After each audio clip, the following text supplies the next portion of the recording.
제7장.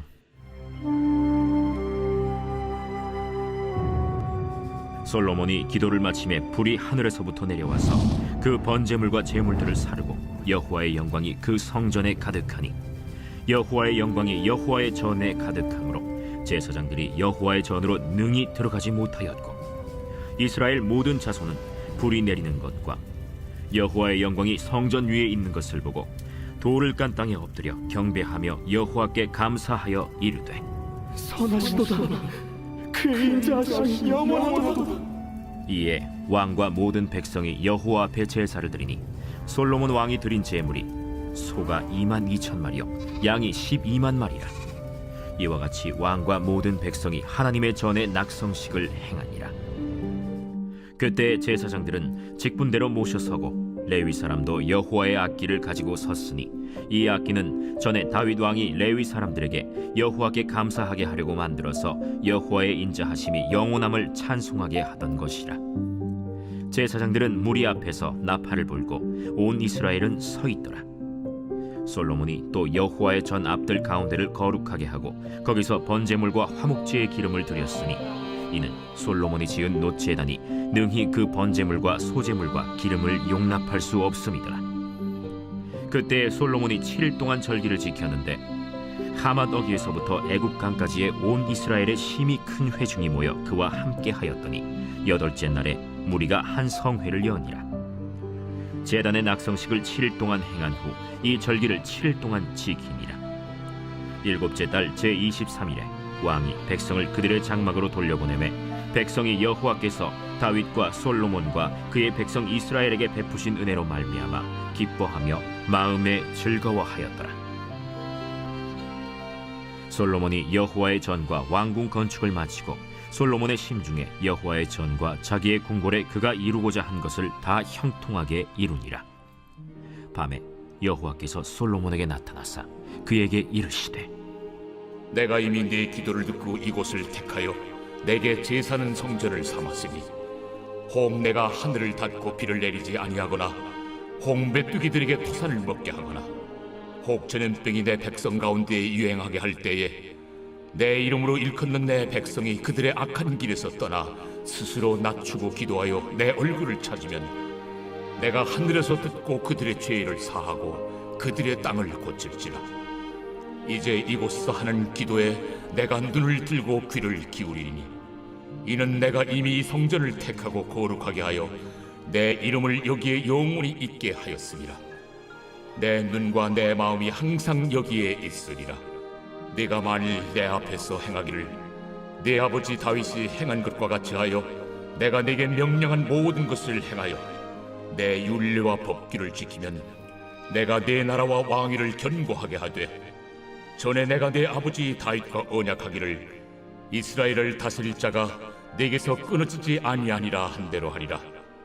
그러나 너희가 만일 돌아서서 내가 너희 앞에 둔 내 율례와 명령을 버리고 가서 다른 신들을 섬겨 그들을 경배하면 내가 너희에게 준 땅에서 그 뿌리를 뽑아내고 내 이름을 위하여 거룩하게 한 이 성전을 내 앞에서 버려 모든 민족 중에 속담거리와 이야깃거리가 되게 하리니 이 성전이 비록 높을지라도 그리로 지나가는 자마다 놀라 이르되 여호와께서 무슨 까닭으로 이 땅과 이 성전에 이같이 행하셨는고 하면 대답하기를 그들이 자기 조상들을 애굽 땅에서 인도하여 내신 자기 하나님 여호와를 버리고 다른 신들에게 붙잡혀서 그것들을 경배하여 섬김으로 여호와께서 이 모든 재앙을 그들에게 내리셨다 하리라 하셨더라. 샬롬. 오늘도 우리와 함께 하시는 주님을 찬양합니다. 우리에게 날마다 은혜 베풀어 주시고 무엇보다 우리의 마음을 풍성하게 가득 채워 주실 그 주님과 함께 복된 하루 되시길 간절히 소망합니다. 우리가 듣기만 해도 기분 좋은 단어들이 있습니다. 충만, 풍성, 만족, 풍요, 이런 단어들은 듣기만 해도 참 기분이 좋은 것 같아요. 겨울철을 앞두고 김장을 많이 담그시죠. 이 김장을 김치통에 꾹꾹 눌러 담고 가득 담아 입는 김치를 바라보면 마음이 든든하고 풍요로움을 느낄 수 있는 것 같아요. 성경에도 보면 이러한 모습들이 참 많이 등장하는데요. 오병이어 사건이 등장하죠. 거기에 보면 이제 많은 사람들이 배불리 먹고도 12광주리가 남았다라고 표현을 합니다. 정말 배부르게 먹어도 남은 정도로 이 기분 좋은 모습들을 보여주죠. 성도들에게 있어서, 저희에게 있어서 가장 큰 기쁨은 무엇일까? 하나님께서 채워주시는 그 기쁨, 하나님께서 채워주신 그 은혜가 우리 안에 있을 때 우리는 늘 넉넉한 믿음으로 나아가게 되는 줄 믿습니다. 그런데 여러분 어떻습니까? 우리의 삶을 살아가면서 정말 충만함을 누리고 계신가요? 오늘 하루를 시작하면서는 어떠세요? 늘 그렇게 은혜를 누리고 싶지만 때로는 그렇지 못한 시간들을 경험할 때가 참 많습니다. 가득 찬 김치통이 사라지는 것처럼 풍성하게 먹고 남았던 12광주리도 점점점 없어지는 것처럼 우리도 모르는 사이에 소진되고 사라져버리는 것들이 참 많이 있다라는 거예요.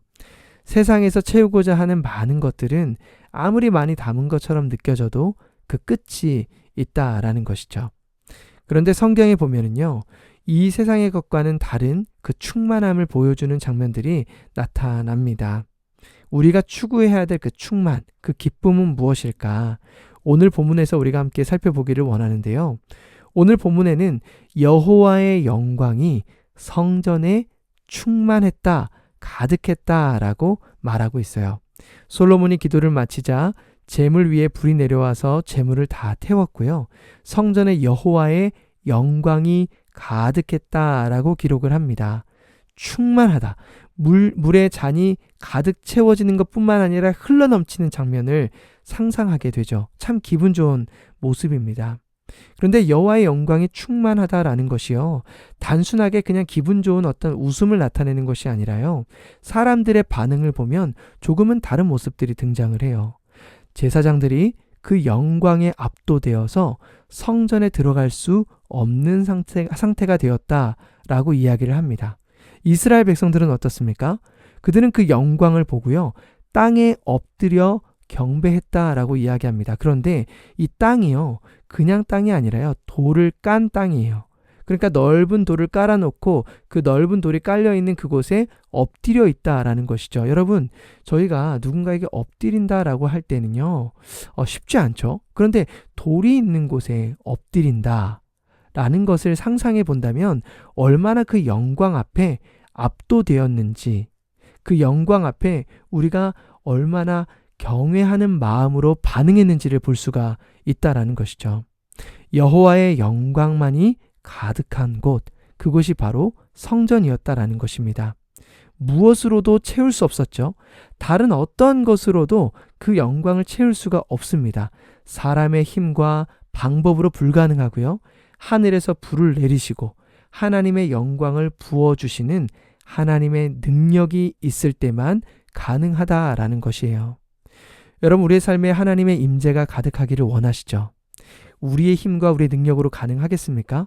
절대로 그렇지 않다라는 거예요.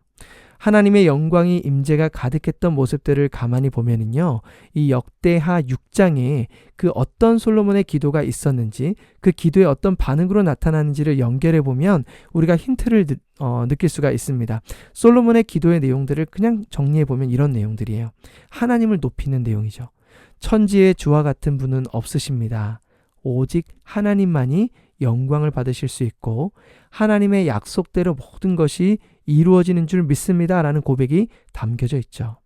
그리고 주의 종 내 아버지 다윗에게 약속하신 말씀대로 진행되었으니 약속하신 말씀대로 주님께서 지켜 주옵소서. 하나님의 약속의 근거에서 올려드리고 있습니다. 이 모든 것들을 하나님의 영광으로, 하나님의 은혜로, 하나님만이 하실 수 있다라는 경배로 나타내고 있는 것이죠. 여러분, 우리가 하나님 앞에 나아갈 때 우리에게 가장 중요한 반응이 무엇일까? 우리는 아무것도 할 수 없습니다. 주님의 은혜가 필요합니다.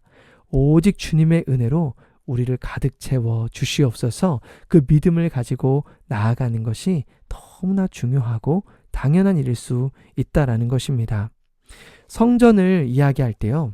우리가 이 성전에 하나님께서 왕 되심을, 하나님의 통치를 이야기하면서 가장 먼저 여호와의 영광을 보여주셨고 제사장과 온 이스라엘 백성들이 그 앞에 경외하는 모습들을 볼 수가 있다라는 것이죠. 여러분, 우리에게 이 성전은 어떤 의미로 다가옵니까? 예수님께서는 이 성전의 의미를 이야기할 때 이렇게 표현을 하십니다. 성전보다 더 큰 이가 여기에 있다. 그것은 무엇을 이야기합니까? 이 성전을 통해서 우리가 발견하게 되는 것은요, 다른 것이 아니라 예수님께서 우리에게 찾아오신 것, 그 방법들을 떠올리게 한다라는 거예요. 하나님의 임재가 가득했던 것도 우리의 힘과 우리의 능력으로 불가능했던 것처럼 성전보다 더 크신 예수 그리스도가 우리의 삶 가운데 가득하다라는 것은 하나님, 저는 아무것도 아닙니다. 저는 죽을 수밖에 없는 죄인입니다. 저에게 찾아오셔서 은혜 베풀어 주십시오. 그 하나님 앞에 겸손하게 나아갈 때 그 은혜가 우리의 삶을 가득 채워가는 줄 믿습니다. 찬양의 고백처럼 우리의 일상 가운데도 오늘 하루를 살아가면서도 다른 어떠한 것으로 채우려고 하는 것이 아니라 예수로 충만하게 하여 주옵소서. 예수님만이 나의 모든 것 되십니다. 그러한 고백으로 나아갈 때 세상에서 얻을 수 없는 그 기쁨, 소진되지 않고 영원히 사라지지 않는 놀라운 은혜와 감격이 우리의 삶을 가득 채워가게 될 줄 믿습니다. 역대하 7장 14절에 보면은요, 이런 고백을 하죠. 우리에게 한계가 있고 죄악된 모습들이 있어서 연약해져 무너져 있을 때 하나님 앞에 이 백성이 다시 한번 겸비해서 주님의 은혜를 사모하며 나아가면 응답해 주십시오. 하나님 은혜 베풀어 주십시오. 라는 고백을 하고 있어요. 우리의 신앙생활이 무엇입니까? 우리가 완벽하게 무언가를 이루어가는 것을 이야기하는 것이 아니라 하나님의 은혜를 구하는 그 자세. 하나님, 저는 아무것도 할 수 없습니다. 그러나 주님의 은혜를 우리에게 부어주신다면 우리는 그 충만함을 누리며 그 은혜 안에 거하게 되는 줄 믿습니다. 그 믿음을 가지고 나아가는 저와 여러분의 삶이 되시길 간절히 소망합니다. 오늘 하루를 시작하면서 예수로 충만하시기를 주님의 이름으로 간절히 축원합니다. 함께 기도하겠습니다. 하나님 아버지, 오늘 하루를 시작하면서 기대감과 소망과 기쁨이 넘쳤으면 좋겠는데 때로는 막막하고 두렵고 염려되고 걱정될 때가 참 많습니다. 우리의 한계가 보이고 상황의 한계가 보이고 아무것도 이룰 수 없는 것처럼 느껴지는 그 모든 순간들을 마주하면 우리의 마음은 쉽게 무너집니다.